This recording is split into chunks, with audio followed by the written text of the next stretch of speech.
मतलब सबसे बड़ा चैलेंज आज के समय पे यही है, धर्म की तरफ लोग कुतर्क ज्यादा कर रहे हैं। भगवान कृष्ण किसने देखे, किस गीता कही, वो किसने सही कही। मैं बिना किए भी जो लोग कहते हैं ये बेकार है, उनको भी मैं बड़ा निरर्थक और बड़ा निराश आदमी और बेकार का कुतर्की आदमी मानता हूँ। अगर जनसंख्या 145 करोड़ की है तो कितने लोग हैं जो गीता पढ़े हैं?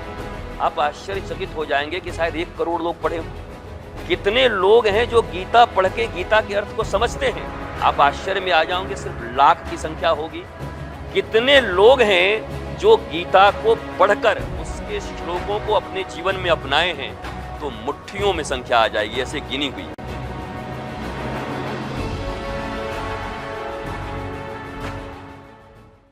वंदे बोधमयम नित्यम गुरुम शंकर रूपिणम यमाश्रितो ही वक्रोपि चंद्र सर्वत्र वर्तते सतिता चंद्र रूपाय विश्वोत्पत्त्यादि हेतवे तापत्रय विनाशाय श्री कृष्णाय वयम। हमेशा मनुष्य को जिस तत्व की जिज्ञासा होती है, जिस तत्व की जानकारी के लिए उसका जन्म होता है, वो निरंतर अपने जीवन में उस तत्व को पाने के लिए भटकता रहता है। बहुत सौभाग्यशाली लोग होते हैं जो जीवन के मर्म को समझ पाते हैं, जान पाते हैं और जीवन को उस दिशा में ले जा पाते हैं। ये तभी संभव है जब आपके जीवन में गुरु हो, गुरु नहीं सदगुरु हो, क्योंकि जीवन में गुरु तो सभी हैं, लेकिन जीवन में जब सदगुरु आते हैं तभी आपको जीवन के उस मर्म और उस तत्व की ओर ले जाते हैं। आज पूरे विश्व के अंदर एक अलग क्रांति लाने वाले, अध्यात्म को युवाओं से लेके प्रत्येक उम्र, प्रत्येक वर्ग के व्यक्ति के मन में स्थापित करने वाले, सोशल मीडिया पे अक्सर हम जिन्हें लाइव देखते हैं, जिनके प्रवचन सुनकर हम प्रफुल्लित हो जाते हैं, जिन्हें हम सुकून का देवता भी कहते हैं, कि जिन्हें देखने मात्र से सुकून का एहसास हो जाता है। वृंदावन की पावन धरा से विश्व संत सदगुरु श्री रितेश्वर जी महाराज आज विजन विद विनायक में पधारे हैं। आपका बहुत बहुत गुरुदेव, मैं स्वागत करने योग्य तो हूं नहीं, लेकिन प्रणाम करता हूं आपको। गुरुदेव, पहला प्रश्न मेरा विजन विद विनायक में एक विजन को लेकर मैं बात करता हूं कि जहां विजन नहीं है, दृष्टि सबके पास है लेकिन विजन सभी के पास नहीं है। तो केवल दृष्टि होने मात्र से लोग वही देख पाते हैं जो उन्हें दिखाई दे रहा है, लेकिन विजन जो नहीं दिखाई दे रहा वह भी उन्हें बताता है। तो गुरुदेव, मेरा पहला प्रश्न यही है कि धर्म और अध्यात्म, ये दो ऐसे शब्द हैं जिसमें आज युवा फंसा हुआ है। हम अधिकतर लोग कहें तो घरवाले भी कहते हैं कि धार्मिक होना चाहिए, फिर थोड़ा जीवन में आगे बढ़ते हैं तो लोग कहते हैं कि आध्यात्मिक होना चाहिए। तो धर्म और अध्यात्म में क्या अंतर है? धर्म शब्द व्यापक है और धर्म, चूंकि हम इंग्लिश पढ़े हुए लोग ज़्यादा हैं मैकोले के कारण ही, तो रिलीजन और धर्म को एक समझते हैं। धर्म शब्द का अर्थ है धारयति इति धर्म, जो अपने जीवन में सत्य, न्याय, प्रेम, करुणा को धारण कर सके, रख सके, स्वयं आनंदित रह सके और लोगों को भी आनंद दे सके, उसी को धर्म कहते हैं। बीइंग एंड बिकमिंग, जहाँ स्वयं बचना है, बढ़ना है और अपने बचते बढ़ते हुए लोगों को भी बचाना है और बढ़ाना है। धर्म की परिभाषा यही है, पर रिलीजन अलग है। अब आध्यात्म है, हमारा शरीर है, शरीर के बाद इंद्रियां, मन, बुद्धि, चित्त, अहंकार और तब आत्मा आती है जिसको हम कहते हैं मैं हूँ, वो रियल में, जिसको आत्मा कहते हैं। आध्यात्म शब्द से ही बहुत क्लियर है कि अध्ययन धन आत्मा। अब तक हमने शरीरों के विषय में पढ़ा है, यद्यपि शरीर के विषय में भी मेडिकल साइंस ने बहुत ज़्यादा अगर पढ़ाई की है तो प्योर रूप से 3 से 4% ही हम जानते हैं अपने शरीर के विषय में।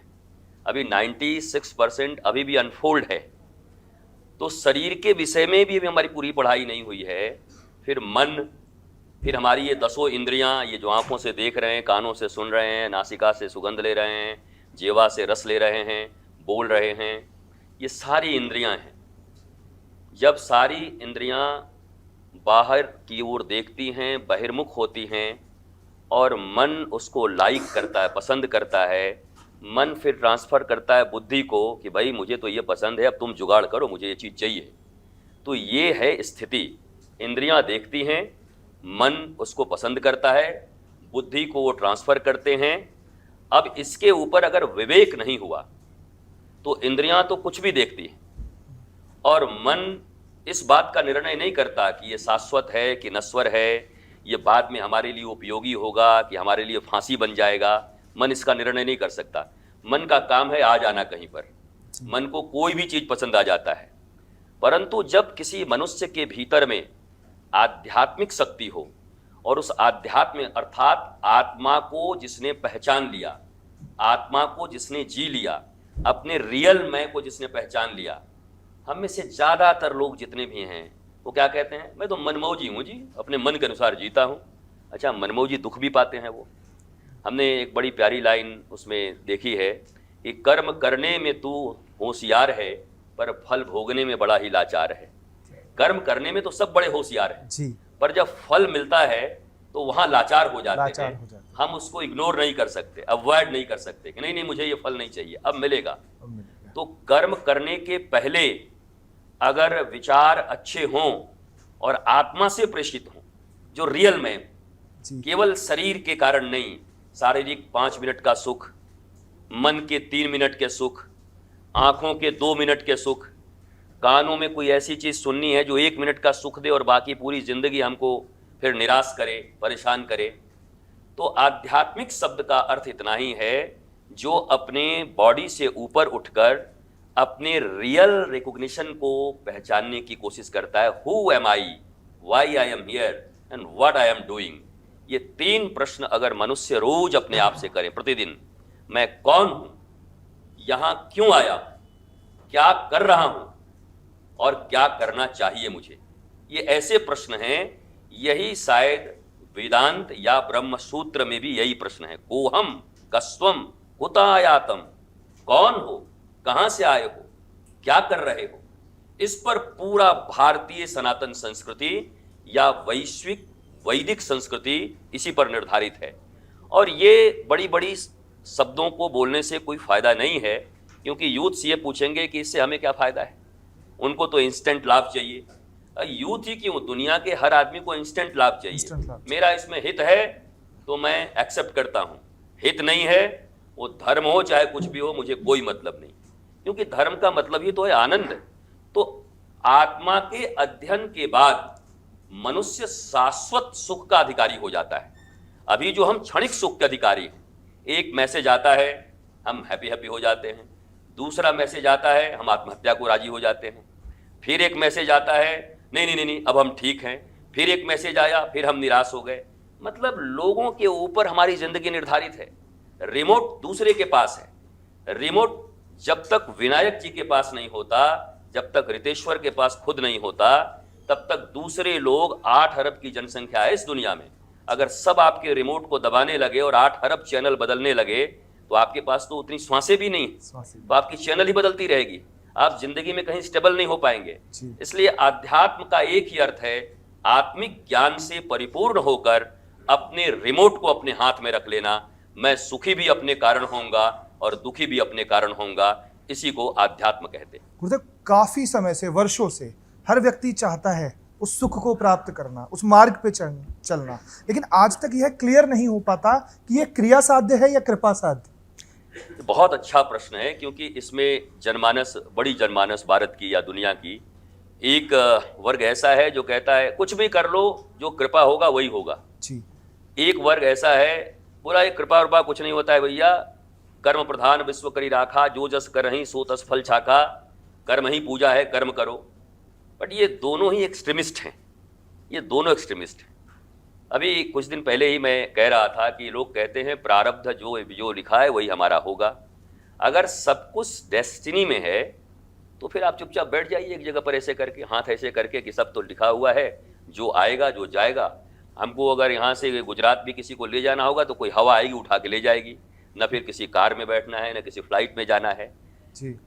प्रारब्ध मजबूत होते हैं, प्रारब्ध के अनुसार जीवन चलता है, ऐसी सनातन संस्कृति मानती है। लेकिन प्रारब्ध को प्रार्थना और पुरुषार्थ से बदला जा सकता है। जी। पहले पुरुषार्थ करें और फिर प्रार्थना करें, तो कृपा साध्य और कर्म साध्य ये दोनों ही जीवन है, मीड का जीवन है। अर्जुन कर्म कर रहे हैं, केवल कृपा से काम नहीं हो रहा है। भगवान ने कह दिया तुमको युद्ध लड़ना है, तो अर्जुन कह सकते थे अरे आप तो भगवान हैं, छू दो काम हो जाएगा, चुटकी मार दो ये सब दुर्योधन लोग चले जाएंगे। भगवान ने कहा चुप रह, मैं कृपा कर सकता हूं। कृपा का अर्थ यह है जो तुम शरीर तक और मन तक सीमित हो, मैं तुम्हें आत्मिक ज्ञान देता हूं, तुम ध्यान से सुनो, और तुम्हारा सारथी बन के भी तुम्हारे साथ रहूंगा। ठीक ठीक जगह पर तुम्हें मैं इंडिकेट करूंगा क्या करना है, पर मानना न मानना तुम्हारे ऊपर होगा, कर्म तो तुम्हें ही करना होगा। तो भगवान श्री कृष्ण ने गीता में यह सिखाया कि हमारा जीवन कृपा साध्य और कर्म साध्य दोनों है। अब आप पूछेंगे पहले कर्म की पहले कृपा? पहले कृपा। अर्जुन के लड़ाई करने के, युद्ध करने के पूर्व कृपा हो रही है। कृपा हो रही अब अगर अर्जुन युद्ध शुरू कर दे उसके बाद कृपा करें, तब तक तो बहुत सारा चीज बिगड़ जाएगा, या तो युद्ध करेगा ही नहीं। जी। अर्थात हमें करना क्या है, जब तक हम ये नहीं जानते जी। तब तक ट्रक के पीछे लिखा हुआ कर्म ही पूजा है, ये पढ़ पढ़ के, और भ्रष्टाचार करना भी एक कर्म हो जाता है। जी। एन केन प्रकारेन सक्सेस एट एनी कॉस्ट, लाशों के ऊपर चढ़ के भी अपनी बिल्डिंगों को बनाना हमारे लिए बहुत पूजा हो जाता है। हम तो कर्मठ आदमी हैं जी, हम तो दिन रात कर्म करते हैं, बट कर क्या रहे हैं? कर्म तो प्रहलाद भी कर रहा है और कर्म हिरण्यकश्यपु भी कर रहे हैं, और दोनों को उसका फल भी मिल रहा है। प्रहलाद कर रहा है according to his mother and his guru, उनकी जो मदर है कयाधु और उनके गुरु नारद, उनके अनुसार वो कर्म कर रहे हैं। तो जितनी भी परेशानियां उनके जीवन में हैं, वो सारी परेशानियां आ तो रही हैं, पर प्रहलाद को इफेक्टेड नहीं कर पा रही हैं। प्रहलाद ओवरकम कर जा रहे हैं। परंतु जब उनके पिता हिरण्यकश्यप के ऊपर परेशानी आती है तो नहीं झेल पाते, क्योंकि वो मन मर्जी हैं, मन मौजी हैं, न गुरु की सुनते हैं, न किसी एल्डर की सुनते हैं, न धर्म की सुनते हैं, इसलिए उनका विनाश हो जाता है।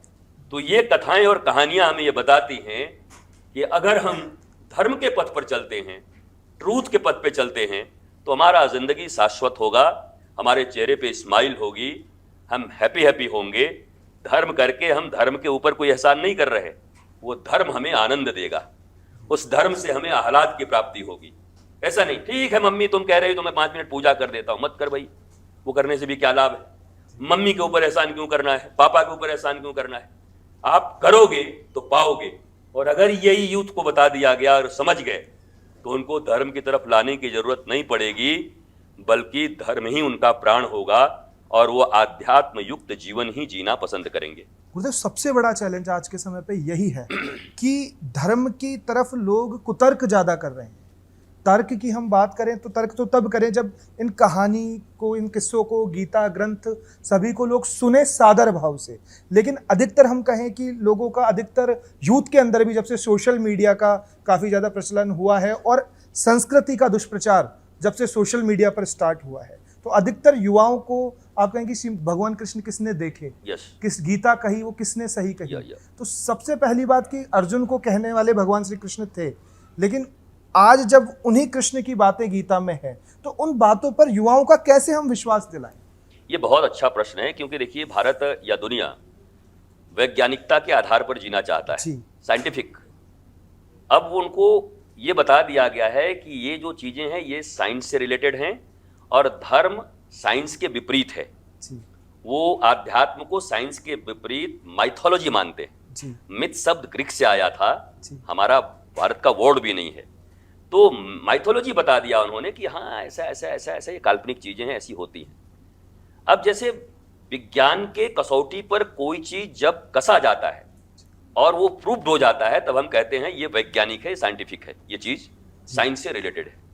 वैसे ही धर्म में या आध्यात्म में जो चीजें कही जा रही हैं, उन चीजों के ऊपर प्रयोग करके अगर उसका परिणाम हमें सही मिलता है, ये जितने भी ऋषि हैं, जितने भी संत हैं, साधु हैं, जो भी आध्यात्मिक स्पिरिचुअल लोग हैं उन्होंने साइंस की तरह धर्म को अपने जीवन में अपनाया, उन वैचारिक तथ्यों को अपनाया और उसका प्रयोग किया। केवल कृष्ण ने अर्जुन को ऐसा कहा और अर्जुन को ये मिला, ये सुनने से कुछ नहीं होगा। हम भी नहीं मानते, क्या पता किसने लिख दिया है ना, हमने भी कृष्ण को नहीं देखा, अर्जुन को भी नहीं देखा, हम भी नहीं मानते। लेकिन ये बातें यहां लिखी हुई हमारे धर्म ग्रंथ में, तो किसी ने किसी थ्योरी को दिया और उसको प्रैक्टिकली करके फिर हम कहते हैं यस प्रूव्ड, ये मान्यता हो गई कि ये चीज होती है साइंस में, ये चीज ऐसे प्रूव्ड है, हमने करके देख लिया, हाइड्रोजन ऑक्सीजन मिले और जल बन गए, ये लेबोरेटरी में हमने देख लिया। अब ये जीवन ही हमारा लेबोरेटरी है। इस जीवन की लेबोरेटरी में गीता में लिखे हुए वो सूत्र जो ये बताते हैं कि अगर ऐसा करोगे तो ऐसा होगा, मैं बिना किए भी जो लोग कहते हैं ये बेकार है, उनको भी मैं बड़ा निरर्थक और बड़ा निराश आदमी और बेकार का कुतर्की आदमी मानता हूं। और जो व्यक्ति करके नहीं पा रहे हैं वो प्रश्न करने के अधिकारी हैं कि मैं गीता के इन सूत्रों पर चला, मुझे कुछ मिल नहीं रहा है।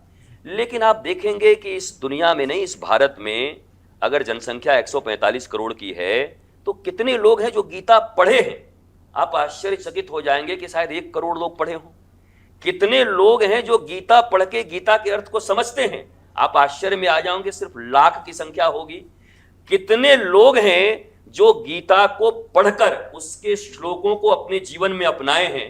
तो मुट्ठियों में संख्या आ जाएगी, ऐसे गिनी हुई, जैसे भक्तों की संख्या उंगलियों पे गिनी। मीरा, कबीर, सूर, तुलसी, नानक, ये सब मुट्ठियों में हैं, भीड़ में नहीं है। ये भीड़ भाड़ शब्द का प्रयोग किया जाता है, मैं अक्सर करता हूं, लोग मुस्कुराते हैं, भीड़ में अक्सर भाड़ ही रहते हैं।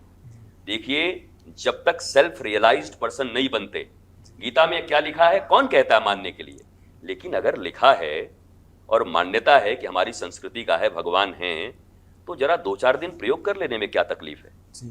जब कॉलगेट पे प्रयोग कर ले रहे हैं, कोई आके कह रहा है इसमें नमक है, आप क्या विदाउट नमक वाला कर रहे हैं, आप क्या ये कपड़े ले रहे हैं, वो ऐसी ऐसी चीजों का नाम लेते हैं, बॉर्नवीटा, हॉर्लिक्स, उसमें ऐसे ऐसे चीज का नाम लेते हैं जो भारतीय गृहिणियां जानती ही नहीं। बस एम्फीटीडू-फू, अब वो एम्फीटीडू-फू बोले, अच्छा इससे बच्चा बहुत बड़ा होगा, एम्फीटीडू-फू, व्हाट इज एम्फी, वो जानती नहीं गृहिणी, कहती नहीं नहीं इसमें कुछ वैज्ञानिक चीज है, बहुत बड़ा चीज है, इससे मेरा बच्चा बड़ा होगा, और बेचारे उसका प्रयोग कर लेते हैं। तो आप तो सामानों का प्रयोग भी टीवी के या प्रचार या बिलबोर्ड्स के आधार पर या किसी के बताने के आधार पर ही करते हो।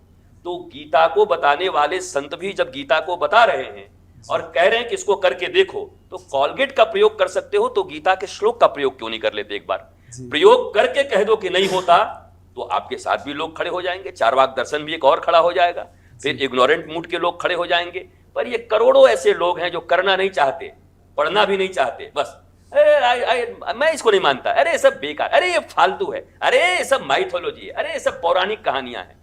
ये ज्यादा कुतर्की लोग हैं। इनमें साहस होना चाहिए कि अगर बरसों से गीता लिखी हुई है और गीता पर चल करके विद्वानों ने ये कहा है और ऐसा जीवन पाया है, तो मैं भी जरा इस नदी में उतर कर देखूं, तैर कर देखूं। तो ये तैरना नहीं चाहते, दूर से उसको बाय बाय करते हुए कहते हैं ये बेकार है। तो ऐसे लोगों का क्या मूल्य है? विज्ञान में भी ऐसे लोगों का मूल्य नहीं है, साइंस भी ऐसे लोगों को नहीं मानता और आध्यात्म भी ऐसे लोगों को नहीं मानता।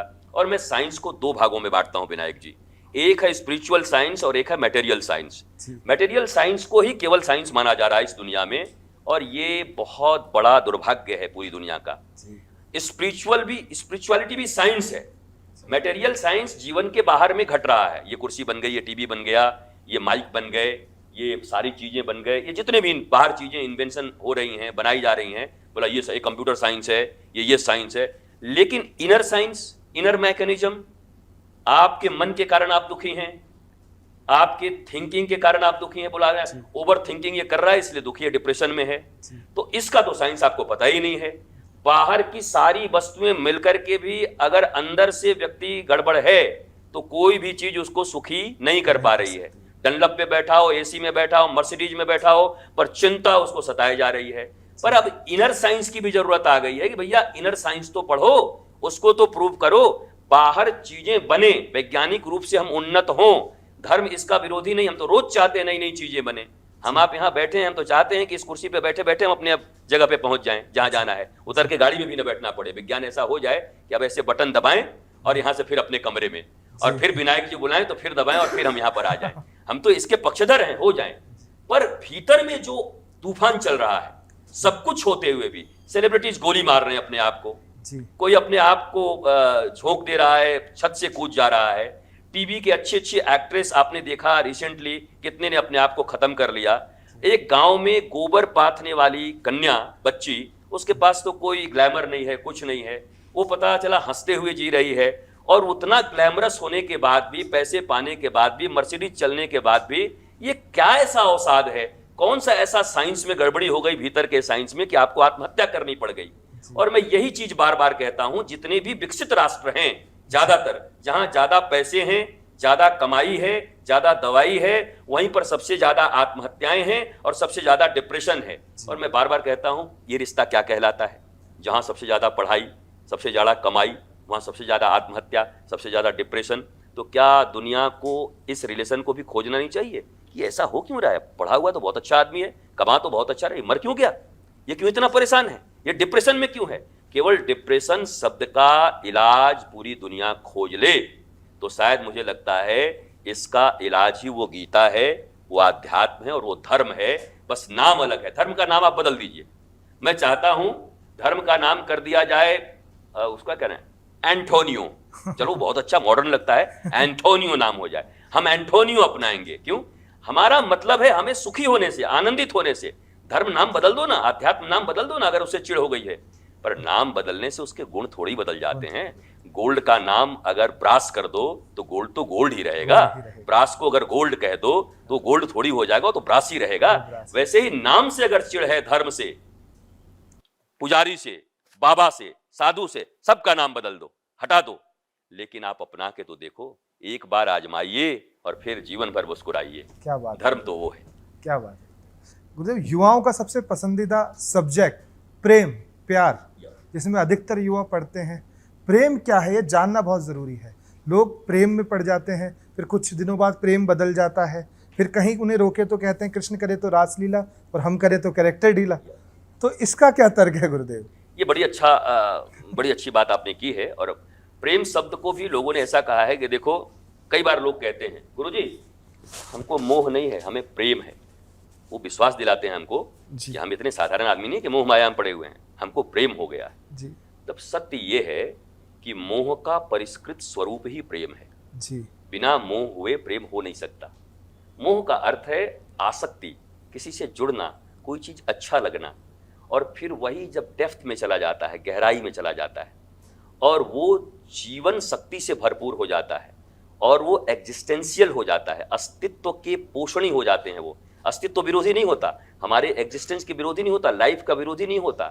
अब वो प्रेम जिसमें डेथ की संभावना आने लगे, जीवन छोड़कर मृत्यु की बात आए। एक दूजे के लिए पिक्चर बना था, उसमें अंत में दोनों मरते हैं।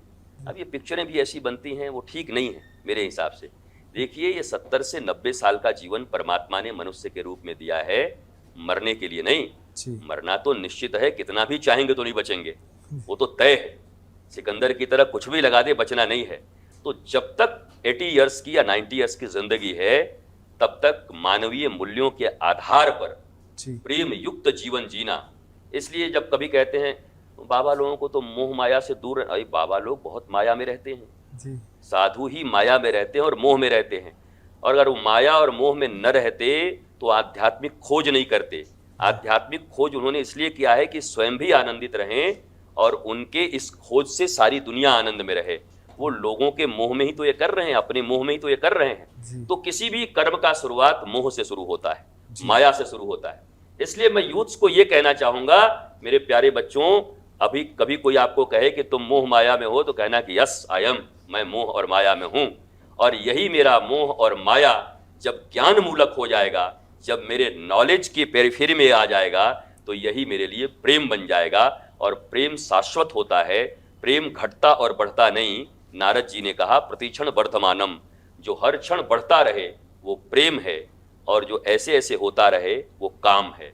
Love and lust, LOVLUST, lust से लव की यात्रा करनी है। लस्ट बुरा नहीं है, लोग कहते हैं ये तो बड़ा लस्ट में है। हाँ, तो क्या क्या बुरा है? लस्ट में है तो लस्ट से हमारा जन्म ही हुआ है। प्रत्येक व्यक्ति का जन्म ही लस्ट से हुआ है। जिन चीजों को आप इतना दूषण रूप में देखते हैं, जिनका इतना इग्नोरेंट मूड में उसको देखते हैं, निंदा करते हैं, पाप कहते हैं, हम सब उसी से जन्म लिए लोग हैं। नहीं तो ये संस्कृति नहीं चलती, ये सृष्टि नहीं चलती, कुछ नहीं होता। तो चीजों को पढ़ना है, जानना है, पाप कह के मिटाना नहीं है और पुण्य कह के उसको अपनाना नहीं है। साइंटिफिक बनिए, मैं भी कह रहा हूं, स्पिरिचुअल साइंटिफिक बनिए, जानो तब मानो, मान के मत जानो। मानेंगे तो किसी दिन धोखा हो सकता है, पर जान के मानेंगे तो फिर दुनिया में कोई कुछ कहे, आप बोलेंगे मैं जानता हूं, आई नो, मैंने प्रैक्टिकल किया हुआ है, मेरे लाइफ में ये चल रहा है, मैं तुम्हारी बात सुनूं कि अपनी जिंदगी देखूं। और ये जितने भी ऋषि हैं और जितनी भी किताबें लिखी गई हैं, धर्मशास्त्र, ये जान कर लिखी गई हैं, अपने जीवन में उन्होंने जाना तब लिखा। हमको लगता है कि किसी ने लिख दिया होगा, बेकार का चीज हमको पढ़ना पड़ रहा है। आप भी पढ़ के थोड़ा बहुत उससे ज्ञान अर्जित कर सकते हैं, वैसे जानना तो स्वयं होगा। कोई शास्त्र अंतिम नहीं है, वो शास्त्र लिखा गया था, पर मनुष्य का जीवन चलता फिरता शास्त्र है। वो रोज कुछ नया नया सीखता है और रोज नए प्रैक्टिकल्स करता है और उसके आधार पर नई नई चीजें, वो सिद्धांत दुनिया वालों को देता है। तो मैं तो इतना ही कहूंगा कि प्रेम तो जरूर करिए। जिसने कभी प्रेम किया ही नहीं, वो स्वाद सुधा को पहचानेगा क्या। जिस बंदर ने इमली ही चखी, वो स्वाद सुधा को पहचानेगा क्या। जिसने केवल इमली खाई हो, वो क्या मधु जानेगा। तो प्रेम तो करना ही है, प्रेम के लिए इस पृथ्वी पर आए हैं। Love is God, God is love, truth is love, love is truth, truth is God, God is truth. सत्य ही ईश्वर है, प्रेम ही ईश्वर है, न्याय ही ईश्वर है। और अगर कोई प्रेम करे तो भाई बहुत बेकार आदमी प्रेम कर रहा है, अरे वो तो ईश्वर कर रहा है, भगवान कर रहा है। उनके लिए तालियां बजाइए, उनका अप्रिशिएशन करिए और कहिए कि ये साक्षात ईश्वर के रूप में जाते। किसी प्रेमी मनुष्य को देख लीजिए तो समझिए ईश्वर का दर्शन हो गया। सत्य से ओतप्रोत किसी मनुष्य को देख लीजिए, साहस से निर्भीक निर्भय, तो समझ लीजिए ईश्वर का दर्शन हो गया। इसलिए मोह से शुरू हो और प्रेम पर विश्राम हो। प्रेम करना चाहिए, मोह भी करना चाहिए। जी गुरुदेव, राधा कृष्ण का जो अटूट रिश्ता प्रेम का कहते हैं कि सबसे बड़ा प्रतीक प्रेम का कोई है, तो आज हमारी संस्कृति के अंदर या पूरे विश्व में राधा और कृष्ण का है। लेकिन उसी का जब हम मटेरियलिज्म में बात करें तो लोग, अगर रुक्मणी होते हुए कोई और राधा हो जाए तो कलेश हो जाए। तो वो प्रेम का तत्व क्या है, वो प्रेम का बंधन क्या है, वो रिश्ता क्या है? ये बड़ा प्रश्न है आध्यात्म जगत में जी। और इसका सॉल्यूशन मैं ये कह के नहीं बच सकता कि बहुत 5 मिनट में नहीं किया जा सकता। ये तो संभव नहीं है कि किया जा सकता है, क्योंकि कृष्ण तत्व, राधा तत्व, हम जिन भी चीज़ों को देख रहे हैं अभी किस दृष्टि से देख रहे हैं। अगर हम मानसिक मन की दृष्टि से देख रहे हैं तो ना राधा पहचान सकते हैं ना कृष्ण को पहचान सकते हैं। वो एक लड़का और लड़की हो जाएंगे हमारे लिए, और फिर एक लड़का और लड़की के बीच जो संबंध होता है हम उसी से उनको देखेंगे। ये सारी चीज़ें कब आती हैं बोला, जब आत्मज्ञान हो जाता है, बॉडी से जब ऊपर उठ जाते हैं, जब केवल बॉडी पे हमारी दृष्टि नहीं रहती। आत्मिक बात जो हम करते हैं कि मैं एक आत्मा हूं, अजर हूं, अमर हूं, मैं मरने वाला नहीं। तो आत्मा में कोई लिंग नहीं होती, ना कोई स्त्री होता है ना कोई पुरुष होता है। अब राधा तत्व को कहा जाता है, कृष्ण है आह्लाद, आनंद, ईश्वर, और राधा को कहा जाता है उनके अविरल प्रेम की धारा है। वो कृष्ण के अविरल प्रेम की धारा को ही राधा कहते हैं। आपने सुना होगा, लोग कहते हैं राधे राधे जपो चले आएंगे बिहारी, राधा पहले बिहारी बाद में, ऐसा है। और ये सही है। भगवान कब आते हैं जीवन में? जब पहले भक्ति आती है। भक्ति आएगी तो भगवान आ जाएंगे। राधा भक्ति तत्व है। जीवन में भक्ति, भक्ति का अर्थ होता है जुड़ना। भक्ति का अर्थ ये नहीं अगरबत्तियां हो गई, केवल घंटियां बजाना हो गया, लाल नीले कपड़े पहन करके पेड़ में बांध देना हो गया, ऐसा नहीं हो गया। भक्ति का अर्थ है मैं शरीर से ऊपर उठकर अब अपनी उस आत्मा से जुड़ रहा हूं जो अमर है, जो दुखी नहीं होता, जिसको कोई दुखी कर नहीं सकता, जिसको कोई मार नहीं सकता, उससे जुड़ने की प्रक्रिया को ही भक्ति कहते हैं। भक्ति शब्द को इतना हमने सहज बना दिया है, सहज क्या, इतना विकृत बना दिया है कि अब तो आप डंडे भी पीटते हैं, 2 डंडे पीट करके डांडिया कर लेते हैं और आप कहते हैं हम निराश कर लिया। और आप ही का ये देश है, जब महारास का समय आता है, डांडिया होती है, तो हमारे यहाँ बहुत सारे मार्केटिंग के लोग भी हैं, वो मार्केटिंग का एनालिसिस करके रख देते हैं कि भैया जहाँ पर ये डांडिया हो रहा था वहाँ पर सबसे ज़्यादा ये चीज़ बिका। तो आपके धर्म के ऊपर आक्षेप हो जाते हैं कि ये कौन लोग हैं। इस डांडिया में तो शरीरों के ऊपर नियंत्रण का विधान है। हमारे नवरात्रा में ये जी। कौन लोग हैं जो शरीर के सुख के लिए नवरात्रा मना रहे थे? जी। तो चीजें तो बहुत कुछ हैं।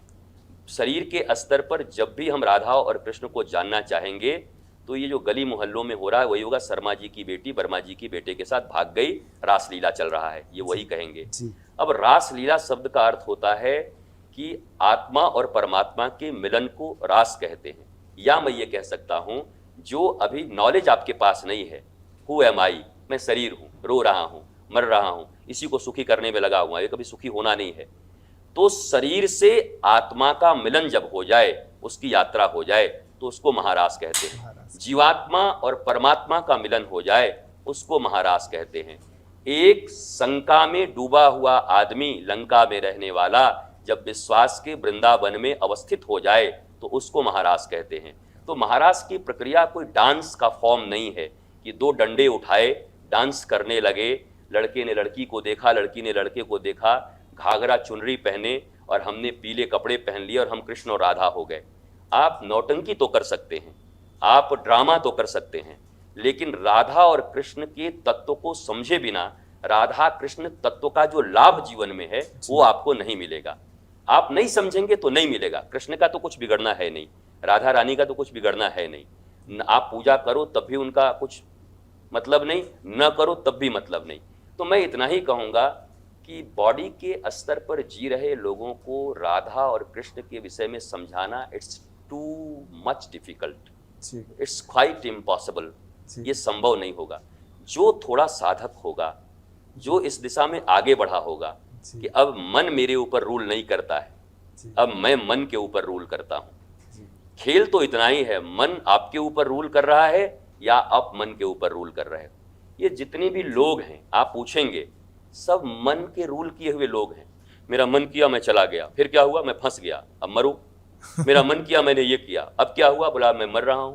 क्या हुआ, मैंने उसको देखा, मुझे बहुत अच्छी लगी, पसंद आ गई, फिर उसके मन के बारे में मैं नहीं जानता था, अब जान के अब तो मैं मर गया, बर्बाद हो गया।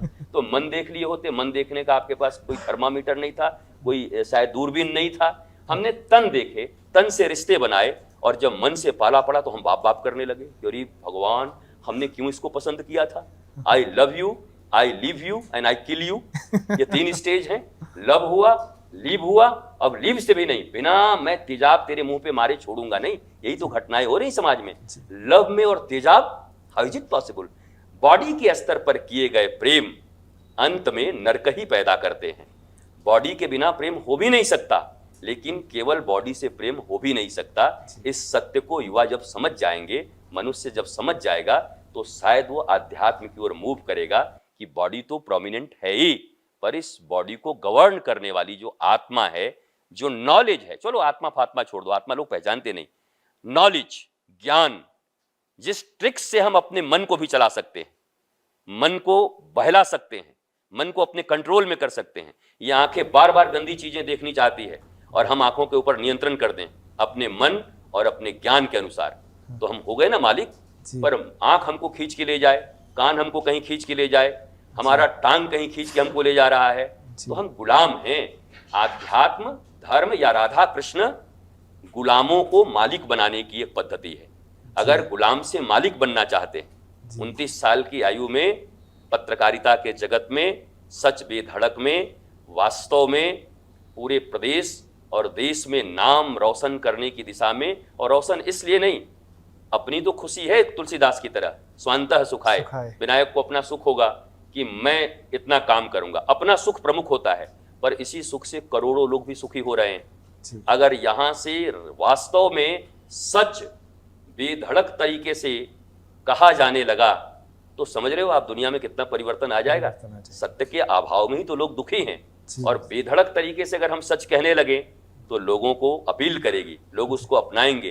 तो 29 साल की अवस्था में बहुत सारे प्रैक्टिकल करके विनायक जिस स्थान पर बैठकर राधा कृष्ण और अपने इस शो की शुरुआत श्लोक से करते हैं, तो ये एक बड़ी बात है ना कि अपने आध्यात्मिक श्लोक से शुरुआत करते हैं।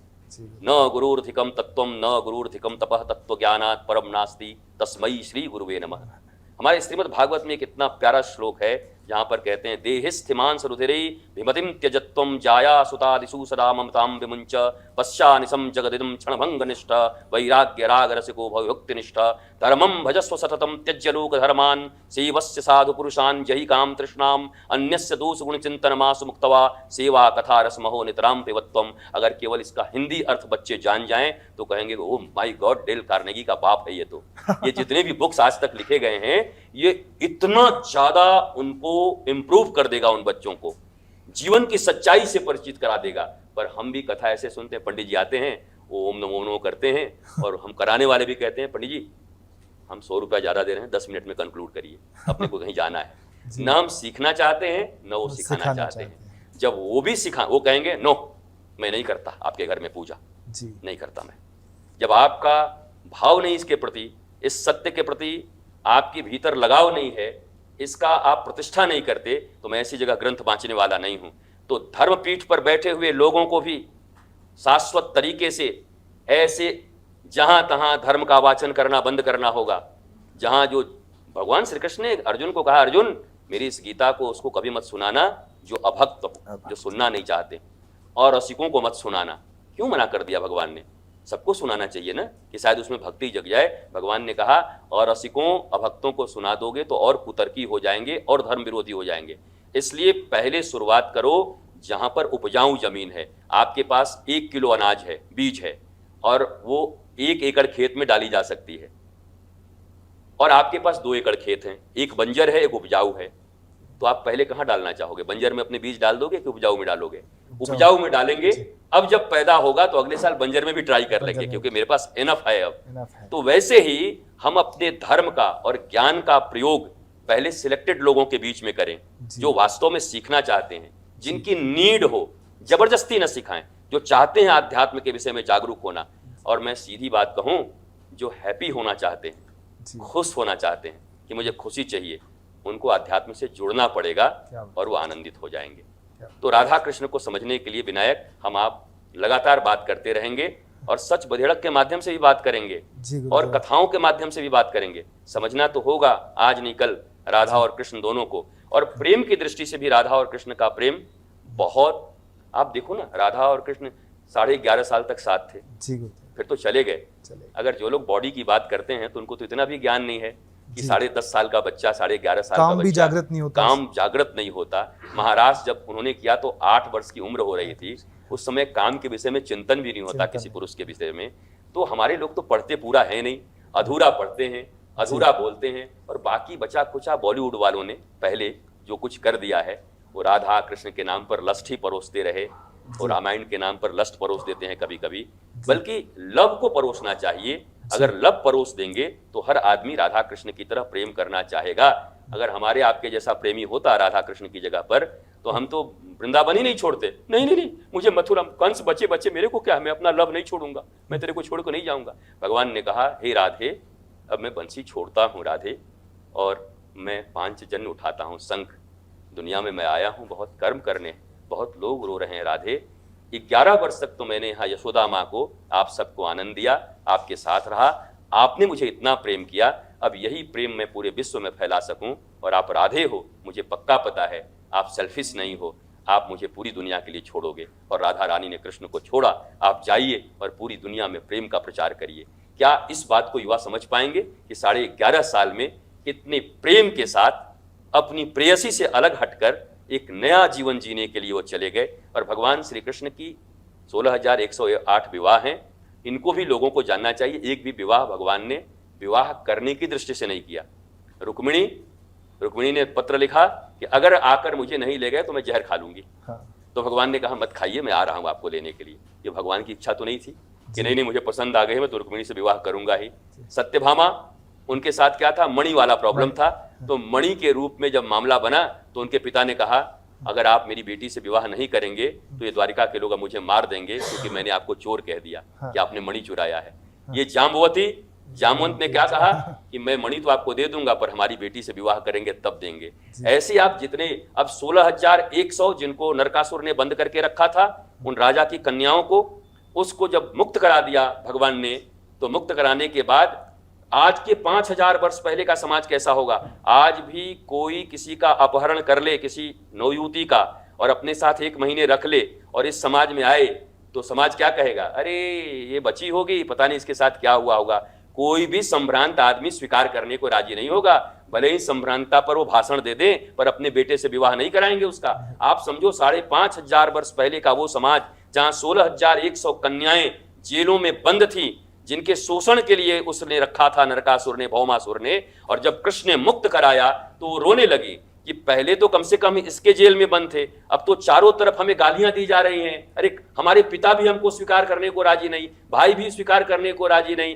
तब सत्यभामा ने कहा कि तुम चिंता मत करो, अब तुमको कोई पुरुष नहीं, तुमको साक्षात पुरुषोत्तम स्वीकार करेंगे, कृष्ण स्वीकार करेंगे। उन्होंने उस समय 16,100 कन्याओं की मान सम्मान की रक्षा के लिए उन्हें अपनी पत्नी का दर्जा दिया, रानी का दर्जा दिया। आप लस्ट के रूप में इसको नहीं देख सकते, आप काम वासना के रूप में इसको नहीं देख सकते। भगवान का नाम है अच्युत। अच्युत का अर्थ होता है जो कभी च्युत नहीं होता, गिरता नहीं। अच्युतम केशवम कृष्ण दामोदरम, जो करोड़ों गोपियों के बीच भी कभी पतित नहीं हुए। इसलिए कृष्ण को काम का देवता कहा जाता है, काम बेटा बनकर के आया कि आप तो मेरे बाप हो।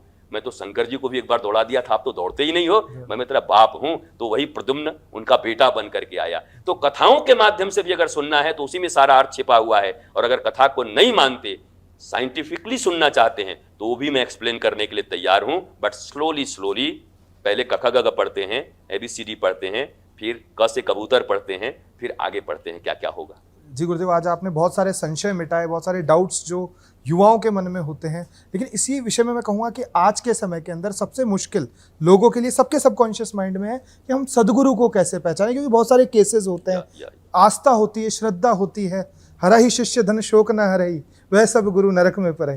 हम देख ही रहे हैं, तो कैसे सदगुरु को पहचाने कि यह गुरु सही कह रहे हैं, इनके मार्ग पे चलना है। थोड़े दिन तो अट्रैक्ट होता है कोई, बाद में कोई और बात पता चलती है तो वो व्यक्ति वापस अलग हो जाता है, फिर कहता है वो पूरे अध्यात्म को ही कहता है कि सभी गलत है। तो ये पहचाना गुरु जी। अब मेरा ऐसा इसमें एक कहना है, बड़े ध्यान से 2 शब्दों में सुनेंगे। हमारे शरीर में रोग आते हैं जी, तो हम अपने शरीर को मार तो नहीं देते, उसका इलाज करते हैं जी गुरुदेव। किसी भी व्यक्ति के संपूर्ण व्यक्तित्व को देखना चाहिए जी गुरुदेव, उसके हर फैकल्टी को देखना चाहिए, हर एरा को देखना चाहिए। आप विश्वामित्र को जानते होंगे। विश्वामित्र तपस्या कर रहे थे और तपस्या करने के बाद मेनका उनके जीवन में आ गई। मेनका के साथ उनका संबंध हुआ और फिर शकुंतला नाम की पुत्री उनको प्राप्त हुई। शकुंतला और दुष्यंत का विवाह हुआ, फिर उनसे भरत नाम के पुत्र का जन्म हुआ। उसी से देश का नाम भारत पड़ा। तब तो हम ये कह सकते हैं कि नाजायज बेटे के, नाजायज औलाद के नाम पर ये भरत पड़ा है, तो देश के लिए शर्मनाक विषय हो जाएगा फिर ये। अब मैं ये कहता हूँ, जरा सुनिए। वो विश्वामित्र हैं। विश्वामित्र एक तपस्या कर रहे हैं एंड ही इज ऑनेस्ट अपनी तपस्या के लिए। बट उसी बीच में एक बहुत खूबसूरत महिला आ जाती हैं उनके जीवन में। और खूबसूरत महिला हो, पुरुष हो, खूबसूरती से अट्रैक्ट होना कोई बुरी बात तो नहीं है, कोई गलत तो नहीं है, सारी दुनिया होती है। बड़ा सुंदरता जीवन में देखने के लिए है, सुंदरता अपनाने के लिए भी है, सुंदरता धारण भी करने के लिए है।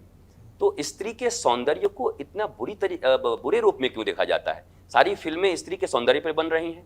हीरोइन अच्छी ना हो तो फिल्म न चले। आपको हीरोइन अच्छा चाहिए तो फिल्में तो आप बना रहे हैं स्त्री के सौंदर्य पर उसी जीवन में जब कोई वो काम कर लेता है, किसी से वो अट्रैक्ट हो जाता है, तो आप कहते हैं आदमी बड़ा खराब है, बड़ा गंदा है। मैं आपसे पूछता हूँ, जो लोग हमारे धर्म को नहीं जानते, शास्त्र को नहीं जानते, वही छोटी मोटी बातें करते रहते हैं। ये गर्ग, गौतम, सांडिल्य, विश्वामित्र, ये सब कौन है? ये सब विवाहित हैं। और कई कई ऋषियों के तो 3-3, 5-5, 7-7 विवाह हुए। मैं जिस वृंदावन धाम से आ रहा हूँ, जहाँ मेरा आश्रम है, वो सौभरी ऋषि का स्थान है, सौभरी ऋषि का क्षेत्र है। सौभरी ऋषि ने भगवान राम के पूर्वज मानधाता के 50 पुत्रियों के साथ विवाह किया। उनका 50 पहले विवाह बहुत ज्यादा होते थे, लोग ज्यादा लोगों से विवाह कर लेते थे। तो इन सब चीजों को लेकर के किसी व्यक्ति की प्रोडक्टिविटी या किसी व्यक्ति की सैंक्टिटी या समाज के प्रति किया गया उसका कर्तव्य, उसका आप लोप नहीं कर सकते। अगर किसी व्यक्ति के जीवन में चलो थोड़ा सा कहीं आपको लगता है कि ये एरर है, तो वहां एरर है ना। इस टीवी में कहीं पे कोई एरर आ गया तो टीवी थोड़ी फोड़ देते हैं, उस एरर को दूर करते हैं। यहाँ पे आपके साउंड में कोई एरर आ गया तो उस पार्ट को रिमूव करते हैं, पूरा सब कुछ रिमूव नहीं करते। तो मनुष्य भी चलता फुरता एक पूरा का पूरा भगवान का बनाया हुआ समझ लो यंत्र ही है। अगर किसी पार्ट में कोई एरर आ गया है तो ये पत्थर लेकर के क्यों खड़े हो जाते हैं? कि भैया वो तो बड़ी अच्छी बात है यार, हमारी बात सुनो, ऐसा एक इंसाफ सुनो, जिसने पाप न किया हो, जो पापी ना हो, पहला पत्थर वही मारे। तो ऐसा तो है नहीं, दुनिया में कोई ऐसा नहीं है कि जिसने पाप शब्द, कोई अट्रैक्ट हो सकता है स्त्री से, कोई बच्चों से अट्रैक्ट हो सकता है, किसी के जीवन में कोई एक चीज खराब आ सकता है। अब मैं आपको एक बात बताता हूं कि संतों को कैसे पहचाने, साधुओं को कैसे पहचाने। किसी पर हमारी आस्था होती है और हम फिर कुछ सुन लेते हैं तो हमको बड़ा बुरा लगता है। क्या बुरा लगता है, मुझे ये समझ में नहीं आता।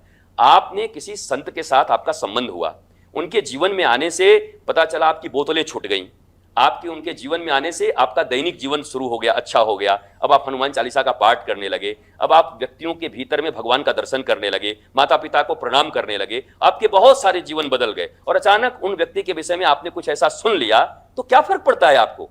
आपका जीवन तो बदल गया ना। आपके लिए तो जस्ट लाइक अ गॉड, भगवान की तरह हैं, जो आपके विकृत जीवन में आकर के इतना प्रभाव पड़ा आपके भीतर कि आपका सारा जिंदगी बदल गया। अब आप आध्यात्म से क्यों नफरत कर रहे हो, मुझे यह समझ में नहीं आता। आध्यात्म तो आपकी जीवन पद्धति है। आध्यात्म, हम करें पानी में, एक दिन हमने क्या देख लिया, पानी में हमने देख लिया कि कीचड़ मिला हुआ था, हमको पानी से नफरत हो जाएगा? जल से? अब क्या पियोगे? अरे उस पानी में किसी ने जहर डाल दिया था तो हमको जल से नफरत होता है, उस जहर से नफरत है। जहर डाल करके पानी पिएंगे तो मर जाएंगे। भैया ये मनुष्य का जीवन है। यहां रामकृष्ण परमहंस से भी पूछा गया कि ठाकुर, काम क्रोध मद मोह लोभ सब मिट गया?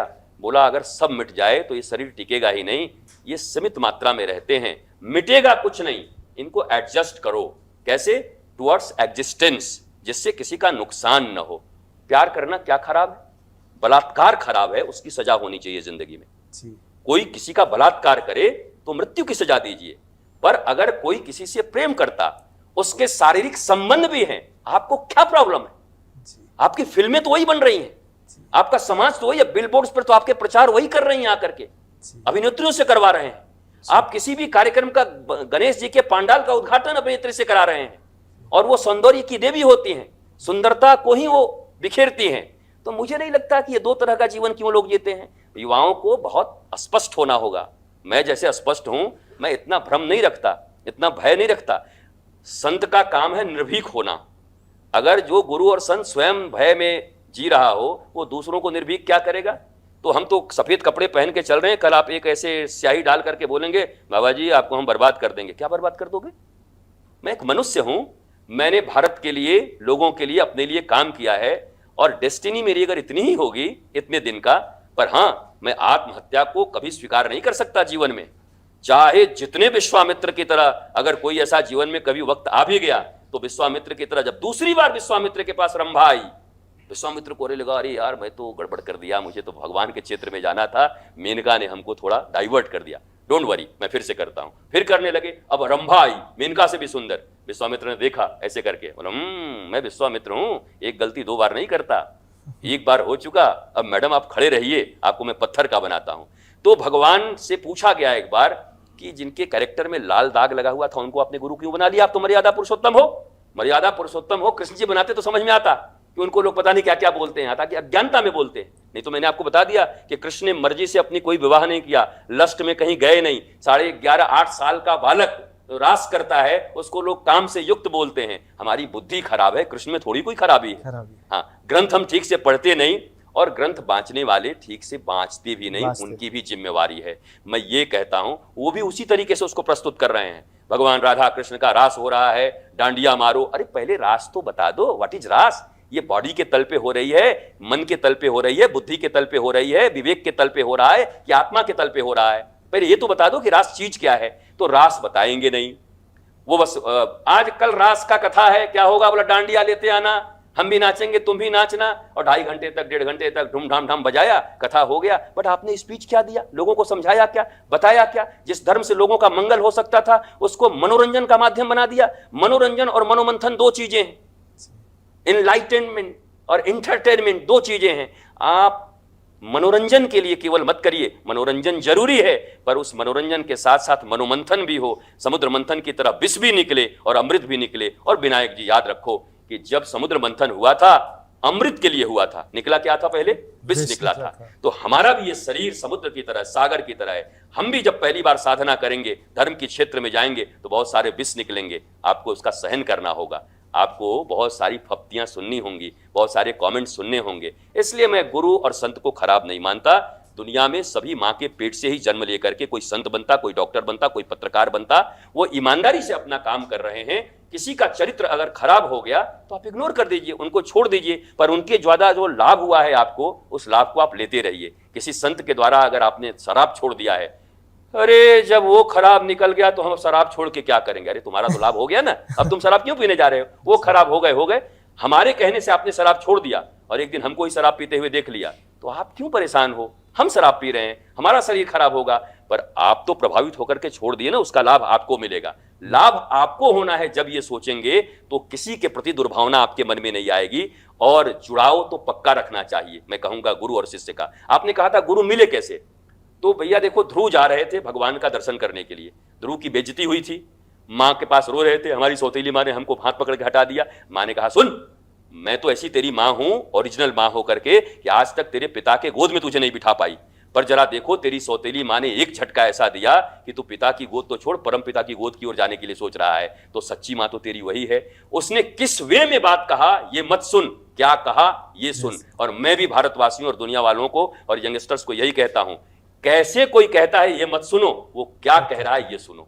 हो सकता है मेरा लैंग्वेज आपको अच्छा न लगे, मेरी स्टाइल आपको अच्छी न लगे, पर आप जरा सोचो, अगर ये कह रहे हैं वो अच्छा है तो मेरे स्टाइल, मेरे अहंकार से आपको क्या लेना है? नहीं, ये आदमी आप बात बढ़िया कह रहा है यार, सच बेधड़क में विनायक जी अच्छी बात कह रहे हैं। फिर विनायक जी का कोई एटीट्यूड हो, एटीट्यूड से आपको क्या लेना है? विनायक जी सच को प्रकाशित कर रहे हैं, उस सच से हमारा जीवन अच्छा होगा। इस रूप में विनायक जी को हम एप्रिशिएट करते हैं। एप्रिसिएशन के बहाने ढूंढिए, इग्नोरेंस के बहाने मत ढूंढिए। किसी पे मतलब लानत डालने के लिए बहाने मत ढूंढिए, किसी को प्रेम करने के बहाने ढूंढिए। नफरत के लिए बहाने मत ढूंढिए, बल्कि प्रेम के लिए बहाने ढूंढिए। जीवन बड़ा छोटा है, प्रेम ही करें तो कम पड़ जाएगा। नफरतों का दौर कहां से लाएं, कहां से ढूंढे? इसलिए गुरु की खोज हमें नहीं करनी है, हमें खोज करनी है अपने आत्मा की, हमें खोज करनी है ईश्वर की, हमें प्रेम करना है श्री कृष्ण से। और पक्की बात समझ लो, जैसे ध्रुव जी जब चले तो भगवान ने कहा अरे तो मेरे पास आ रहा है, कुछ जानता नहीं, कैसे मुझे पाएगा? नारद जी जाओ जल्दी दीक्षा दे दो, गुरु की जरूरत है इसको। जब भगवान की तरफ बढ़ा तो भगवान ने स्वयं अपने मन को गुरु के रूप में उनके पास भेज दिया। और मैं भी यूथ्स को यही कहता हूं, तुम गुरु मत ढूंढो, तुम ईश्वर के प्रति और अपने आत्मा और ईश्वर का अर्थ भी आनंद। मैं आनंदित कैसे हो जाऊंगा? नंद घर आनंद भयो, कृष्ण का नाम आनंद है। आनंद को ढूंढो, और आनंद को अगर ढूंढोगे तो परमात्मा की कृपा से सदगुरु को आपको नहीं ढूंढना पड़ेगा, किसी दिन आपके द्वार पर सदगुरु आके खड़ा हो जाएगा और आपको चुन के ले जाएगा वो।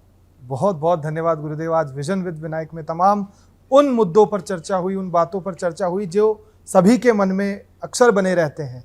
बहुत सारे उलझन, बहुत सारे प्रश्नों का उत्तर मैं सोचता हूं कि सबको मिला होगा। बाकी यह विषय अनंत है जिसका कभी अंत नहीं हो सकता, और आपके माध्यम से जब सुने तब तो लगता है कि इस इंटरव्यू को कभी खत्म ही ना करें। लेकिन मैं बहुत बहुत आपको धन्यवाद गुरुजी, आभार और प्रणाम करना चाहता हूं। और अंत में यही कहूंगा कि ये जलवे खास है आम नहीं, निरस निगाहों का यहाँ पर कोई काम नहीं, सरस निगाहें सरस मन ही इस भाव को, इस इंटरव्यू को समझ सकता है। और अंत में जिस प्रकार से श्लोक से शुरू किया था, भगवान श्री कृष्ण के प्रति आस्था और प्रेम रखने की बात गुरुजी ने हमसे कही है, तो मैं यही कहूंगा कि वसुते सुतम देवम कंस चाणूरमर्दनम देवकी परमानंदम कृष्णम वंदे जगत गुरुम। और बात विज्ञान की हुई है तो अंत में यही कहूंगा कि सीताराम गुणग्राम पुण्यारण्य विहारिणो वंदे विशुद्ध विज्ञानो कवीश्वर कपीश्वर। विज्ञान नहीं, विशुद्ध विज्ञान की हमें जरूरत है। विज्ञान वह है जिसके साइड इफेक्ट हैं, लेकिन सनातन और अध्यात्म का विज्ञान वह है जिसके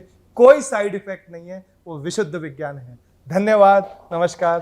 भारत ही नहीं, विश्व के सबसे बड़े नेटवर्क के यहाँ पर मैं बैठा हूँ। आप ऐसा सभी कहते होंगे, पर आप रिकॉर्ड कर लो मेरी बात को, मिथ्या हो जाए तो। ये बहुत विराट, बहुत विराट, पूरी दुनिया में ये सच बेधड़क जाने वाला है।